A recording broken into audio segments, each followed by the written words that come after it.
Since our brains have been programmed to this conflict, like a computer that's programmed, but the computer can learn,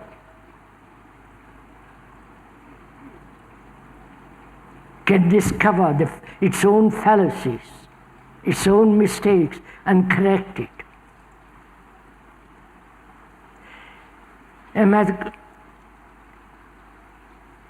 A highest mathematician can inform or program the computer with all his theories and so on, and the computer, being so programmed, discovers new theorems.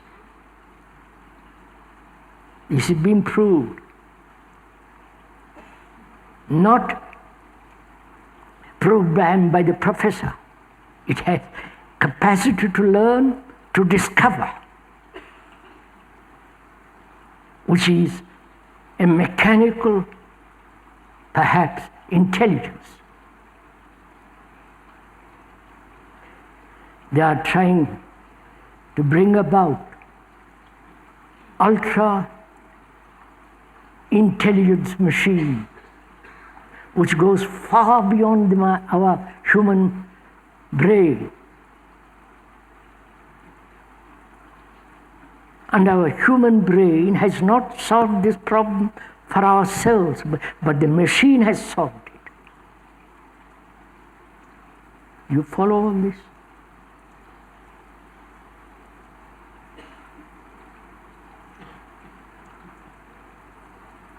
So why has man, who is so highly sophisticated, in one direction, and so utterly unintelligent in other direction?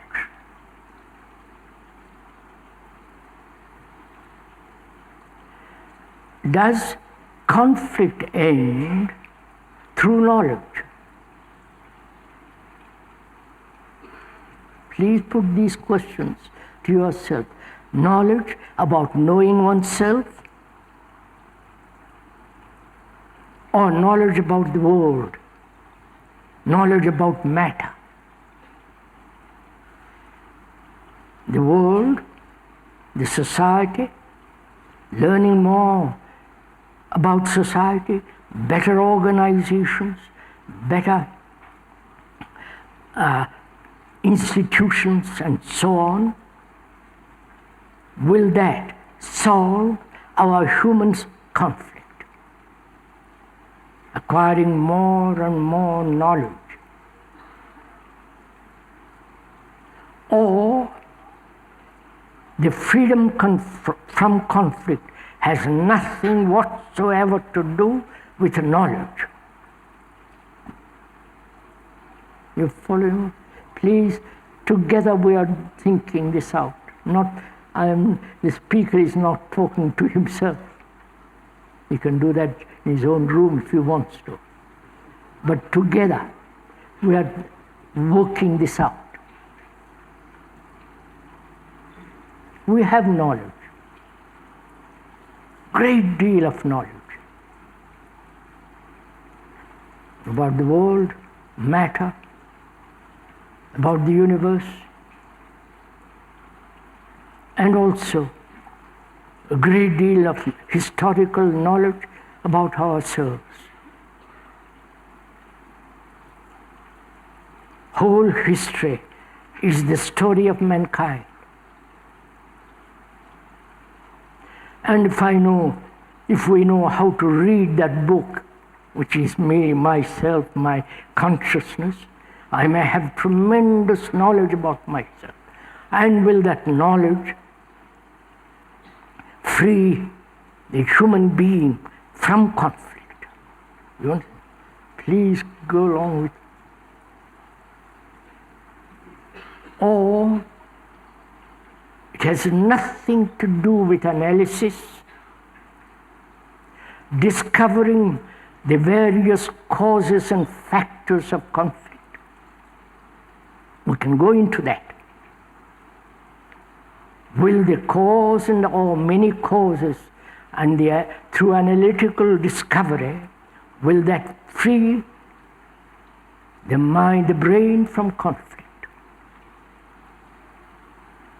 Conflict not only while we are awake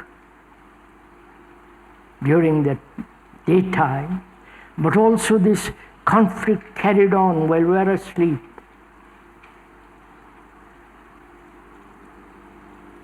You can examine the dreams,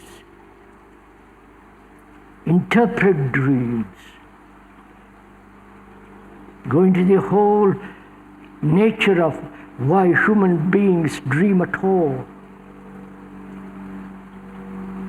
And will that solve conflict?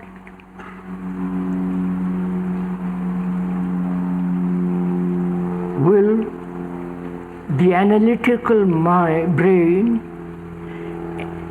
analyzing very clearly, rationally, sanely the cause of conflict, there are many causes, many factors of conflict, will that analysis end conflict?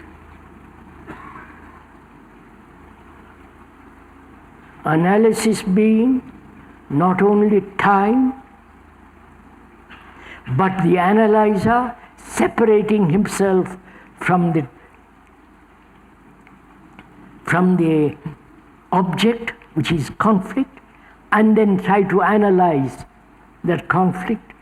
So separating himself from conflict, will that solve it? Or it has nothing whatsoever to do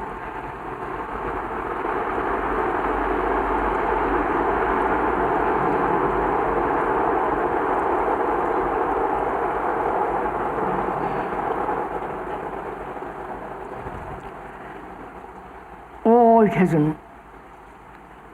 nothing whatsoever to do with any of these processes. That is analysis, discovering the cause, and trying to force ourselves to be free from that cause, or through various examinations, acquiring great deal of knowledge about ourselves, will that solve the problem of conflict? Or following somebody who says, I will show you the way. I am free from conflict, but I'll show you the way. Will that help you? This has been the part of the priest, part of the guru, part of the so-called enlightened man. Follow me, I'll show you. Or I'll point out, you go. And we have had all this through millennia upon millennia. History shows this.